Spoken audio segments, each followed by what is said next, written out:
ജാൻമണി വന്നിട്ട് അർജുനെ വലിയ മൈൻഡ് കൊടുക്കുന്നില്ല എന്ന് അർജുനൊരു സങ്കടം, ഒരു പരാതി. ജാൻമണി ബാക്കി എല്ലാവരെയും ഹഗ് ചെയ്യുന്നു, തമാശ പറയുന്നു, വിശേഷം ചോദിക്കുന്നു. പക്ഷെ അർജുന വലിയ കാര്യമായിട്ട് മൈൻഡ് ചെയ്യുന്നുമില്ല, ഹഗ് ചെയ്യുന്നുമില്ല, സംസാരിക്കുന്നൊന്നുമില്ല. അപ്പോൾ കിച്ചൺ ഏരിയയിൽ ശ്രീതുവും ജാസ്മിനും അർജുനൊക്കെ കൂടി ഇങ്ങനെ നിൽക്കുകയാണ്. അപ്പോൾ നൈസായിട്ട് അർജുൻ ഈ കാര്യം ശ്രീതുവിനോട് പറയുന്നുണ്ട്. അവർ എന്താണെന്നറിയില്ല, എന്നെ മനഃപൂർവ്വം ഇഗ്നോർ ചെയ്യുകയാണ്, എന്നെ മനഃപൂർവ്വം ഇഗ്നോർ ചെയ്യണ പോലെ എനിക്ക് തോന്നുന്നുണ്ടത്. അപ്പോൾ ഉടനെ ശ്രീതു അർജുൻ്റെ ചെവിയിൽ ഇങ്ങനെ ജാസ്മിൻ്റെ അടുത്ത് നിൽക്കുന്നതുകൊണ്ടായിരിക്കും ചെവിയിൽ പറയുന്നുണ്ട്, ഇവളേക്ക് എന്തിനാ കെട്ടിപ്പിടിച്ച് എന്നുള്ള രീതിയിൽ.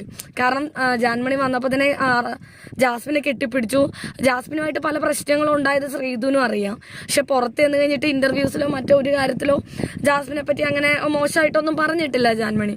ഇപ്പം തിരിച്ചു വന്നിട്ട് എന്തിനാ വെറുതെ അതൊക്കെ മനസ്സിൽ വെച്ചുകൊണ്ടിരിക്കണമെന്ന് വിചാരിച്ചിട്ടാണോ എന്നറിയില്ല. നല്ല രീതിയിൽ തന്നെയാണ് ജാസ്മിനോട് പെരുമാറുന്നത്. ബാക്കി എല്ലാവരോടും കുഴപ്പമില്ല. പക്ഷെ അർജുനോട് മാത്രം എന്തോ ഒരു വല്ലായിക കാണിക്കുന്നുണ്ട്. അതുപോലെ തന്നെ ശ്രീതുവിൻ്റെ എന്താ പറയുക, ഉള്ളിൽ ഇരിപ്പ് പുറത്ത് വന്ന പോലെയാണ് നമുക്ക് തോന്നുന്നത്. ജാസ്മിൻ കേൾക്കാതെ ചോദിക്കുകയാണ്.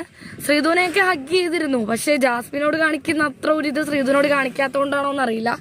ഇവളേക്ക് എന്തിനാ കെട്ടിപ്പിടിക്കുന്നത് എന്നൊരു ചോദ്യം അർജുൻ്റെ ചെവിയിൽ അടക്കം പറയുന്നതായിട്ട് കാണാം. എന്നാലും ലൈവ് അപ്ഡേറ്റുകൾക്ക് വേണ്ടി നമ്മുടെ മറക്കാതെ ചാനൽ സബ്സ്ക്രൈബ് ചെയ്യുക.